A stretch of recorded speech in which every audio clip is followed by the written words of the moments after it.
오늘은 사사기 6장 말씀 같이 살펴보겠습니다. 6장에서 8장까지가 오늘 그 사사 기드온에 대한 이야기가 나옵니다.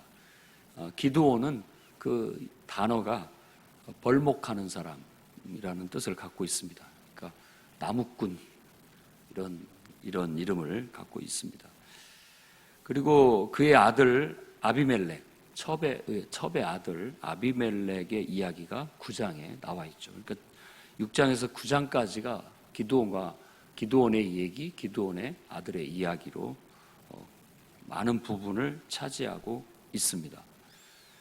1절에서 6절까지 배경을 설명하는데 이스라엘 자손이 다시 또 드보라가 있었던 40년 동안에 좀 평안하더니만 다시 또 불순종과 악에 빠지게 됩니다. 불순종 악이라는 것은 우리가 신명기서에서 봤듯이 신명기 법전, 곧 하나님이 준 모세를 통해서 준 그 법을 지키지 않은 거예요.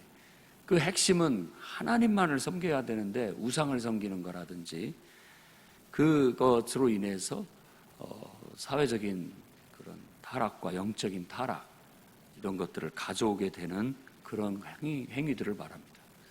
그러면 여기서 좀 의문이 듭니다. 왜 하나님을 섬기던 사람들이 우상에 그렇게 쉽게 빠져드는가? 우리 같으면 안 그럴 것 같은데 왜 자꾸 바알을 섬기고 아세라를 섬기고 이런 것들을 하느냐라고 그렇게 말한다면 우리가 이렇게 쉽게 설명해 줄 수 있겠습니다. 아이들한테 공부해라. 공부하면 네가 잘 된다. 하는데 공부 안 하고 게임을 하고 싶어 하거나 혹은 이렇게 놀고 싶어 하는 그런 심리? 그런 마음이라고 보면 되겠습니다. 하나님을 섬기는 것은 우리 인간이 항상 제 도리를 하고 제할 역할을 하고 제자리에 있고 항상 반듯하게 산다는 그런 의미를 가져요. 그러니까 하나님을 믿는 게 사람들이 힘들어합니다. 여호수아가 얘기한 것처럼 너희가 하나님을 섬기지 못할 것이다. 그런 마음, 그런 태도로는 하나님 섬기지 못한다 라고 말하는 것이 바로 그런 의미가 있습니다.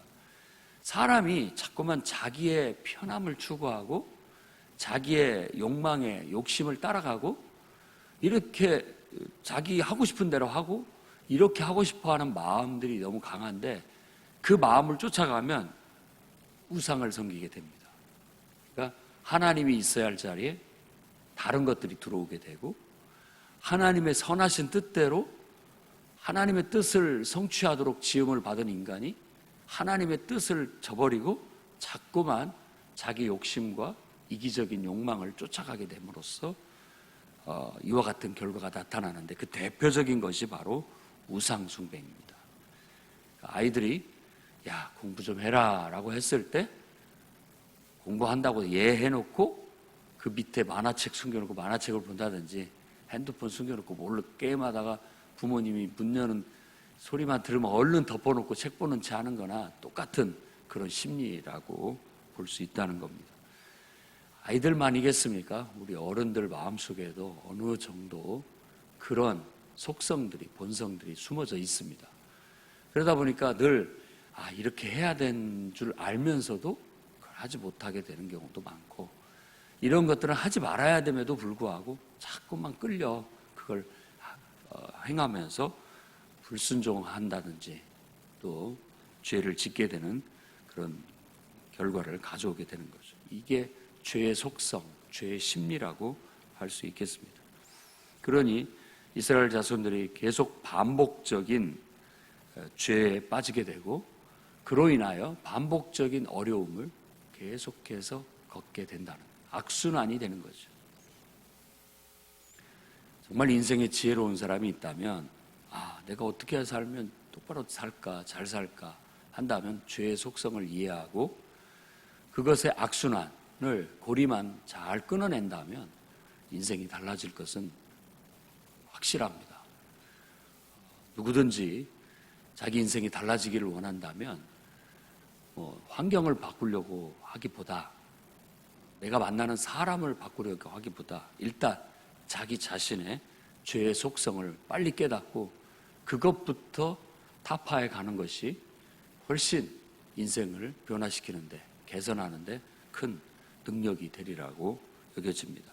그러니까 우리가 하나님을 믿는 믿음은 바르게 살자는 거예요. 인간답게 똑바로 살자는 데 있습니다. 그러니까 신앙이 좋다라는 말은 그런 우리 인간이 정말 인간의 본분을 다하고 제대로 산다는 그런 것으로 이어져야지, 신앙 따로 인격 따로 그렇게 구분되는 것은 우상 섬기는 거나 뭐 그렇게 다르지 않다고 볼 수 있습니다. 제대로 된 신앙을 깨닫지 못하고 있는 모습이라고 볼 수 있죠. 결국 그로 인하여 하나님께서는 7년 동안 미디안 사람들의 손에 그들을 팔아 넘기셨다라고 얘기합니다. 하나님의 말씀을 저버리고 하나님이 있어야 할 자리에 하나님이 있지 않게 된다면 다른 것이 들어온다는 표현이 바로 하나님이 그들을 다른 것에다 팔아 넘겼다라는 거예요. 늘 하나님이 하셨다라고 주권적으로 성경에서 묘사하는 것을 우리는 하나님이 하신 것이지만 사실은 우리가 한 거라는 걸 잊어서는 안 됩니다. 이게 묘사하기 나름이에요. 하나님의 우리는 주권을 인정합니다. 모든 게 다 하나님에 의해서 된 거죠. 우리 뭐 아닌 것이 없죠. 라는 그런 어떤 우리의 신앙 고백이 담겨져 있는 묘사지만 실제로 내가 하나님을 버리고 다른 것을 하나님 자리에 두니 내가 결국은 하나님을 팔아버린 거예요. 우리도 그런 얘기 가끔 하죠. 신앙을 헌신짝처럼 팔아먹었다고. 팔아먹은 거야. 하나님을 팔아먹은 거나 똑같은 겁니다. 결국 그분을 내가 버려버렸고 다른 것을 대신 의지하게 되고 다른 것을 드리게 된 겁니다. 결국 그런 것들을 깨우치기 위해서 하나님은 미디안을 통해서 약탈과 또 압제가 시작되게 되었던 겁니다. 지금 이게 그 나라 땅덩어리를 이렇게 보면 알겠지만 주변에 여러 민족들이 삽니다. 우리는 미디안 하면 익숙하죠. 모세의 장인이 미디안 사람이라고 들었기 때문에 그렇죠. 그리고 이 미디안이라는 이름이 처음 소개된 것은 아브라함의 후처, 아브라함이 사라가 죽고 난 다음에 후처를 얻었는데 그두라라고 하는 후처입니다. 거기에 이제 자식들이 쭉 6명의 자식들이 쭉 나오는데, 그래서 아브라함에게 7명의 아들이 있다는 그 주일학교 노래가 거기서 나온 겁니다. 그 중에 하나가 이제 이삭이라고 할 수 있죠. 근데 그 네 번째 아들 이름이 미디안이라고 소개가 돼 있어요. 그래서 그 미디안인지는 정확히 알 수는 없으나, 미디안의 이 아브라함의 아들 그 미디안의 족속의 조상이라면 결국 다 아브라함을 통해서 퍼진 민족들이라고 할 수 있다는 겁니다. 미디안이라는 용어는 떠들썩하다라는 뜻을 갖고 있습니다. 시끌시끌한 사람들이라는 그런 의미죠. 그 사람들이 제 느낌에는 그렇습니다. 이 부족들이, 미디안 사람들이 말이 많고 또 말을 하면 이렇게 싸우듯이 말하는 사람들 같은 속성을 가진, 성격을 가진 사람들이 아니었나. 그래서 그런 이름이 붙지 않았나 하는 생각도 듭니다.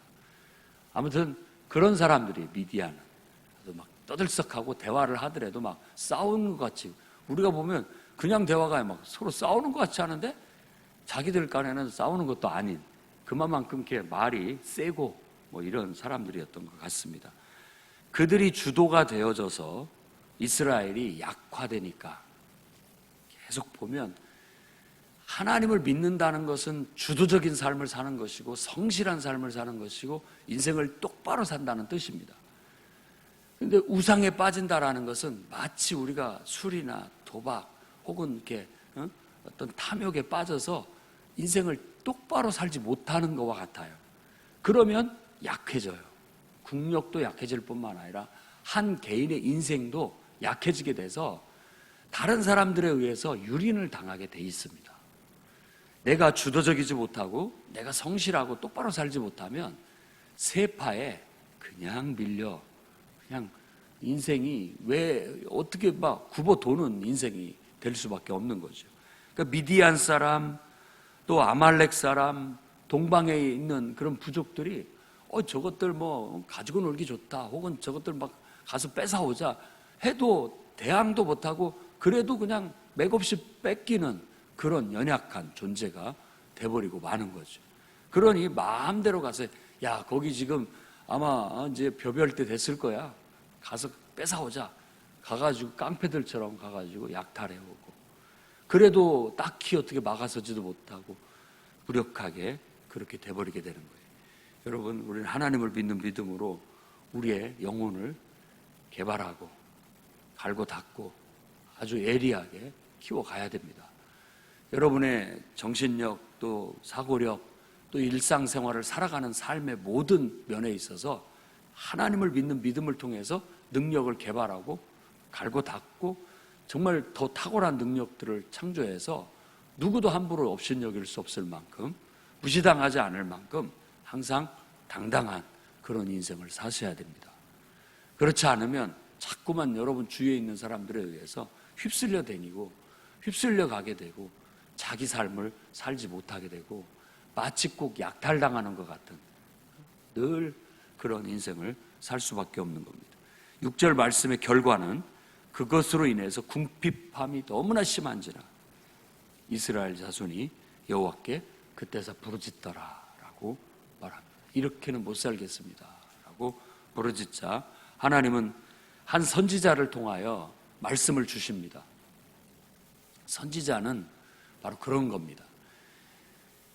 제사장 레위 지파는 하나님의 말씀을 철저히 가르치는 역할을 한다면 선지자는 그 말씀대로 백성들이 살지 못하는 백성들을 책망하고 왜 하나님 말씀대로 살지 못하느냐 하나님 말씀대로 다시 살도록 돌아서라 하고 하는 비평의 역할을 합니다. 그래서 우리가 제사장적 사명이라고 하는 것이 오늘날 언론과 같은 거예요.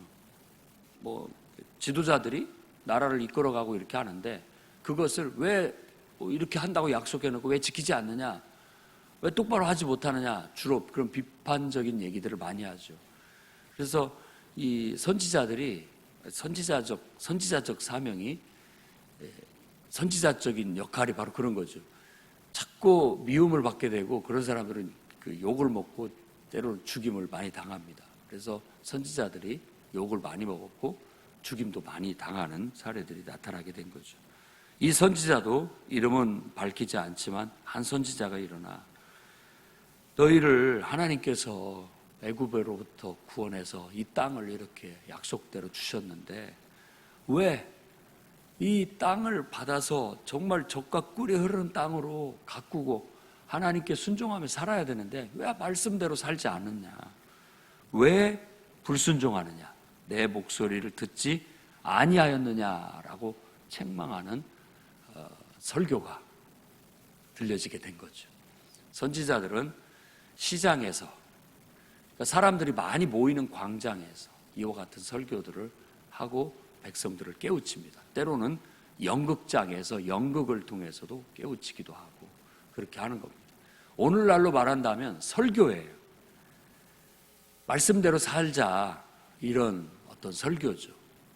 잘못한 것들을 돌아보고 반성하고 똑바로 살자. 우리가 지금 무엇이 잘못되고 있는지 한번 돌아보자라고 말하는 설교가 바로 설교가가 선지자였던 겁니다. 그렇게 외쳐야만 백성들이 일깨웁니다. 안 그럴 것 같지만 사람들은 늘 편안함을 추구하고 안일함을 추구하기 때문에 나도 모르는 사이에 기도가 약해지고 나도 모르는 사이에 말씀을 잊혀져 가고 나도 모르는 사이에 그냥 먹고 마시고 사는 삶에 익숙해져 버려요. 그런데 하나님을 자꾸 떠올리게 하고 말씀을 기억하게 하고 그 말씀을 자극시키는 것은 주기적으로 해주지 않으면 사람들이 묘하게 엉뚱하게 타락하게 돼 있습니다.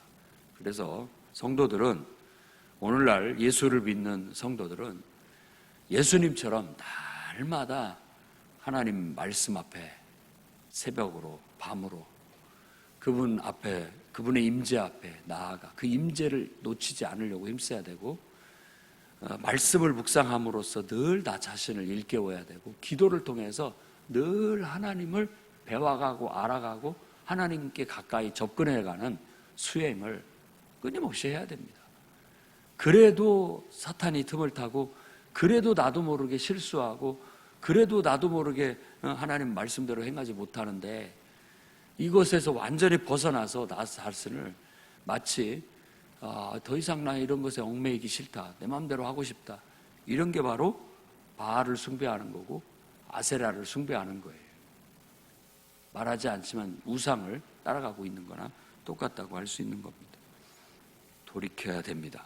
그리고 그런 일깨우는 일꾼들이 일어나야 됩니다.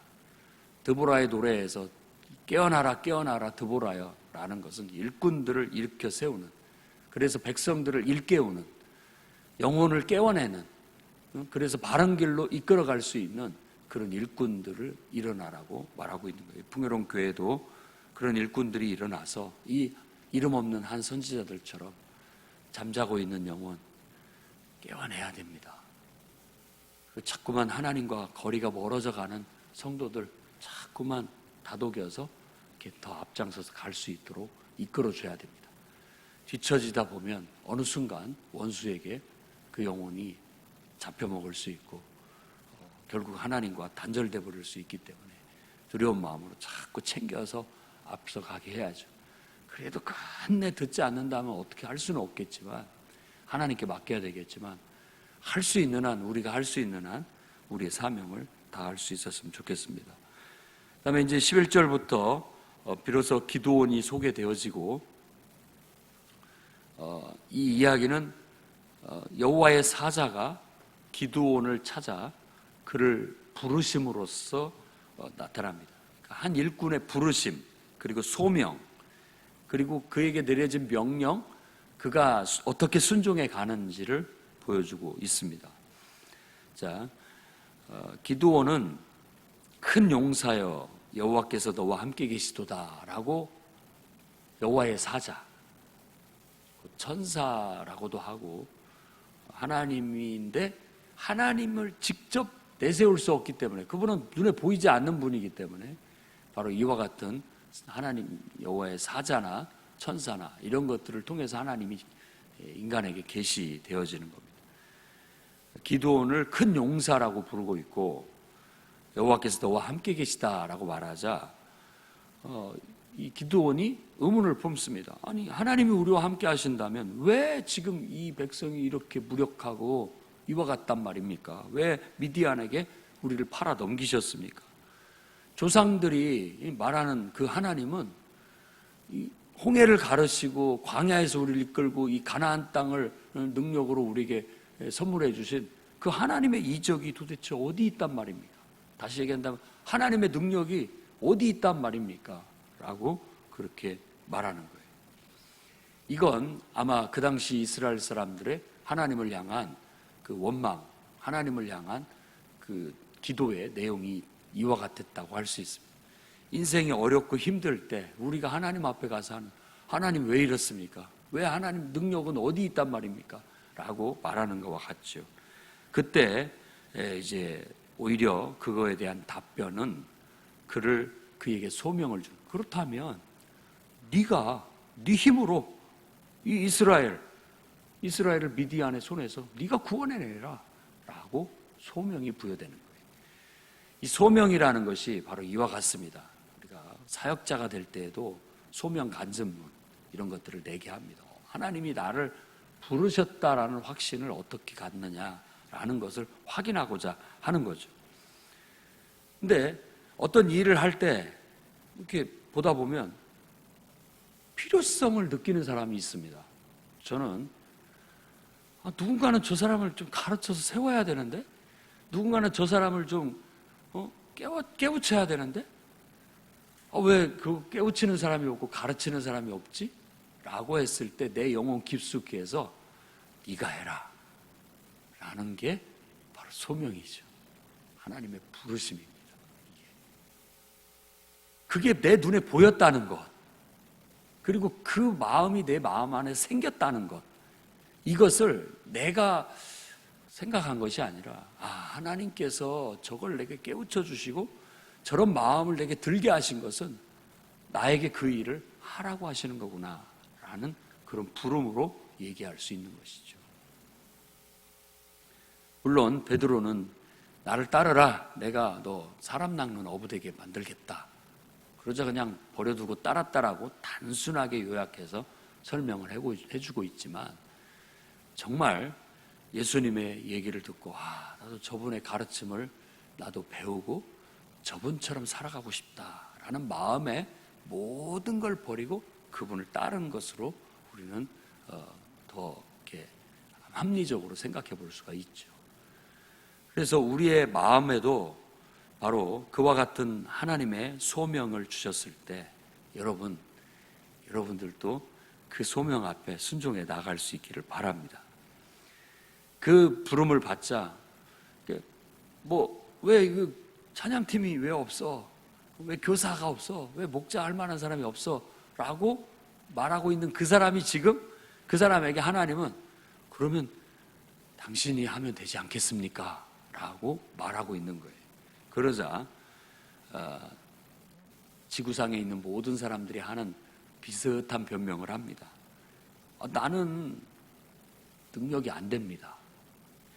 므낫세 지파예요. 기드온이 므낫세 지파 중에 우리 집안은 별 볼 일 없는 집안입니다. 작은 자입니다 라고 그렇게 얘기합니다. 모세도 똑같이 얘기를 했고 저는 제가 어떻게 그 일을 합니까? 나 같은 사람이 이렇게 대부분 얘기를 하는 거예요. 그런데 저는 그런 마음이 있다면 할 수 있다고 생각합니다. 왜냐하면 여기서도 네가 네 힘으로 구원해라고 했지만 사실은 우리의 힘은 오병이어에 불과해요. 오병이어를 하나님 앞에 드리면 하나님이 하시는 거예요. 내 능력은 작지만 별것 없지만 하나님이 그 일을 하시게 하신다라는 그런 믿음을 가져야 됩니다. 근데 여기에서 기드온은 그렇다면 하나님 표징을 보여주십시오 라고 얘기하면서, 이 기드온 하면 대표적인 것이 이 증표를 구하는 사람이에요. 증표를. 여태 사사들은 그러지 않았습니다. 보면 여호수아가 가장 이상적인 리더십, 지도자고요. 그 뒤에 나오는 사사, 온니엘, 또 에훗, 그리고 드보라, 이런 사사들은 그나마 좀 질이 좋은, 더 훌륭한 지도자들이에요. 근데 기드온부터 왠지 모르게 좀 급이 떨어져요. 지도자의 급이. 이제 다르게 보는 사람들도 있겠습니다만은, 그가 소명을 받을 때에도 그냥 그 앞에서 저는 므낫세 지파 중에 너무나 작은 자에서 제가 어떻게 할 일을 하겠습니까? 까지만 말하고 말아야 되는데 표징을 구해요. 표징을 구한다는 것은 뭔가 확신이 없다라는 뜻이죠. 그리고 표징을 구한다라는 것 자체가 하나님을 시험하는 것과 같습니다. 그래서 성경의 전체적인 사상은 하나님을 시험하지 말라라고 하는 것인데, 그 말은 곧 하나님을 의심한다는 뜻이에요. 그만큼 순수한 믿음을 갖지 못했다라는 것을 말하는 것입니다. 그러자 네가 번제로 드릴 것을 가서 준비해 와라 해서 무교병, 고기, 국 준비해 와가지고 바위에 얹게 하고 그것을 불로 확 태우게 하는 표징을 보여줍니다. 그때에서 비로소 이게 하나님의 사자구나, 내가 하나님을 봤구나, 하나님을 본 사람은 죽는다라는 속설 때문에 난 큰일 났다, 이제 나는 죽겠구나 라고 그렇게 말하게 됩니다. 그때 그 번제를 드렸던 곳을 여호와 살롬이라고 말합니다. 여호와라는 말은 하나님을 말하는 거고, 샬롬이라는 말은 평화죠. 그래서 여호와라는 이름을 이스라엘 사람들은 부르지 않기 때문에 아도나이, 주라는 말로 표현합니다. 주는 평화, 이런 말을 갖죠. 근데 이 평화, 이 여호와 샬롬이라는 말이 둘로 볼 수 있어요. 하나는 긍정적인 면이 있고 하나는 좀 부정적인 면이 있습니다. 긍정적인 면이라는 것은 하나님이 내 마음을 편안하게 해주시는 분이라는 거예요. 그러니까 기드온이 이런 어떤 천사를 만나서 소명을 들었을 때 마음이 불안했어요. 정말 이게 하나님 내가 할 수 있을까? 불안한 마음이 들었는데 번제가 하나님 앞에 제물로 드린 것을 번제로 그냥 하나님 불태워 올라가신 그 체험을 통해서 마음의 평안을 갖게 됐다라고 해서 주님은 평화이십니다 라고 고백을 한 것이 긍정적인 겁니다. 그러니까 여러분, 우리는 하나님을 통해서 평안함을 얻습니다. 내가 불안하고 확신이 없을 때에도 하나님을 통해서 평안함을 얻게 되는 거죠. 기도를 하고 하나님 앞에 예배를 드렸더니 근심 걱정이 다 사라지고 평안함을 얻었다라는 것은 하나님의 응답이라고 볼 수가 있다라는 것이죠. 제가 부정적이라고 얘기를 하는 것은 이제 36절에서 40절에 보면 기드온이 군대를 일으키고 양털 기도를 하게 됩니다. 이것 또한 시험을 하는 거예요. 이제 그가 하나님 앞에 부름을 받고 이제 하나님의 명령을 받아서 자기 아버지가 섬기는 바알과 아세라상을 찍고 수소 7년 된 둘째 수소를 잡아서 번제를 드리라 했을 때 그 일을 시행하게 됩니다. 순종하게 돼요. 그 일을 한다라는 것은 이제 백성 자기 마을 사람들한테 미움을 받아 죽을 수도 있는 일이었고 또 그걸로 인해서 지금 자기들을 지배하고 있는 민족들과 전쟁이 일어날 수밖에 없는 그런 행위를 한 거나 똑같다고 볼 수 있습니다. 그러자 똑같은 결과가 나타났죠. 성읍 사람들이 기드온을 죽이려고 하자 그가 너희들이 오히려 그 6명의 자기 종을 데리고 있었다고 하는데 굉장히 싸움을 잘하는 사람들이라고 볼 수 있습니다. 용사들이라고 하니까 장수급인 사람들이죠. 너희가 바알을 위해서 다투느냐? 그러면서 바알 편드는 사람은 내일 아침까지 내가 다 죽이겠다라고 엄포를 놓게 되고 그가 바알은 그 바알 자신이 싸우게 하면 되지 않느냐. 그가 진짜 신이라면 내가 그것을 불태워버리고 이렇게 했다면 그것들이 가만히 있겠느냐라고 당당하게 얘기해서 기드온의 별명이 여기에서 여룹바알이라는 별명이 붙게 됩니다. 여룹바알이라는 말은 바알은 그 바알 신을 얘기하는 거고 여룹이라는 말은 다투다는 말이에요. 싸운다는 말.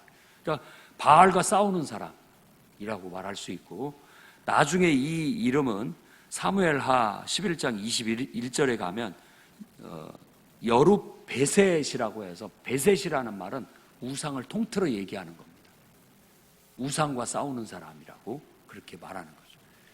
그래서 우상 타파의 대명사는 기드온입니다. 기드온.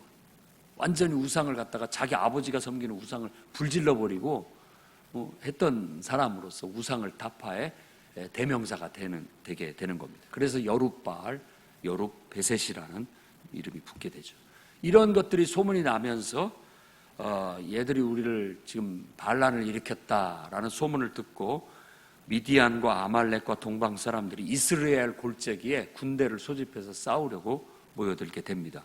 기드온도 군대를 소집합니다. 나팔을 불어서 아비에셀을 족속들을 부르고 므낫세 족속, 아셀 족속, 스불렉 족속, 납달리 우리 지파들을 다 불러 모아서 싸움을 하려고 하는데 이제 기도를 드립니다. 이렇게 다 준비를 해놓고 기드온이 기도를 드리는데 양털 기도라는 그 유명한 기도를 해요. 하나님, 확신이 없습니다. 확신이 정말로 하나님께서 나와 함께 하시고 승리를 주신다라고 확신을 갖도록 제 기도를 들어주십시오. 한 가지만 시험하겠습니다. 오늘 밤에 제가 양털을 놓고 기도를 드리겠는데 지면은 이슬이 없고 양털에만 이슬이 맺히게 해주십시오. 지면은 반짝 말랐는데 양털에만 딱 이슬이 맺혀가지고 이렇게 짜니까 물이 쭉 나오는 거예요. 그럼 정말 하나님께서 나와 함께 하시고 나에게 승리를 주시겠구나 확신을 가져야 되는데 그래도 믿지를 못해요. 그래서 한 번 더 기도를 합니다. 하나님, 한 번만 더 시험을 해보겠습니다. 이건 있을 수 있는 일이기 때문에 정반대로 이번에는 양털만 빼짝 마르게 하시고 지면에만 이슬이 맺히게 해주십시오 했더니 그대로 됐다라고 얘기를 하는 거예요. 그래서 여호와 샬롬이라는 말이 부정적인 게 바로 그런 겁니다. 자꾸 믿지를 못하고 하나님을 시험하고 자꾸만 이렇게 확신을 갖지 못해서 확신을 갖고자 하는 어떤 그런 마음들이 그 속에 담겨져 있기 때문에 그런 거예요. 되게 우리가 일꾼으로 부름을 받고 또 주님을 위해서 봉사하는 데 있어서도 가만히 보면 확신이 없어가지고 나서지를 못하는 사람들이 많습니다. 늘 불안해해요. 늘 불안해. 하나님께서 확신을 주시고 이끌어 가시는데 하나님에 대한 의심 그리고 또 미숙한 수준의 믿음을 가졌다 할지라도 그런 기도원이라 할지라도 하나님이 들어 쓰신다라는 것을 이 이야기를 통해서 보여줍니다. 세월이 흐르면 흐를수록 이 사사시대에 흐르면 흐를수록 정말 금 같은 믿음을 가졌던 사람에서 서서히 은 같은 믿음으로 이렇게 믿음이 질이 좀 떨어져 나가는 그런 안타까운 마음을 봅니다. 그래서 저는 여호와 샬롬이라는 말을 들으면서도 한면에는 우리가 하나님을 통해서 늘 평안함을 얻고 확신을 가지고 나아가야 되겠지만 또 한면에서는 왜 우리가 자꾸만 하나님을 의심하고 자꾸 확신을 가지려고 이렇게 애를 쓰는가. 어린아이처럼 그래서 단순한 믿음으로 순종해 나아가면 하나님이 함께 하시고 역사하실 텐데 더 순수하고 온전한 믿음을 가질 수 있도록 그래서 하나님께 늘 평안한 마음을 얻게 해달라고 확신을 갖게 해달라고 요구하기보다는 하나님을 향한 헌신. 그때 바알 신상을 제단을 헐어버리고 아세라 목상을 불태워서 그 소를 잡아가지고 그 아세라 목상을 불태워 번제를 드렸던 그 용기, 그 헌신. 그게 바로 저는 하나님이 요구하시는 거라고 생각합니다. 물론 양털 기도를 긍정적으로 봐서 응답을 확신하게 하기 위해서 양털 기도를 실천하는 사람들도 있습니다만은 저는 그거보다도 오히려 바알의 제단을 헐어버리고 아세라 목상을 찍어서 그래서 그 불로 번제를 하나님 앞에 드렸던 그 헌신이 더 금 같은 믿음이고 더 우리가 추구해야 할 태도라고 믿습니다. 여러분들이 온전한 하나님을 향한 헌신으로 놀라운 능력들을 나타내시고 하나님께 쓰임받는 인생이 되시기를 주의 이름으로 축원합니다. 기도하겠습니다. 자비로우신 주님,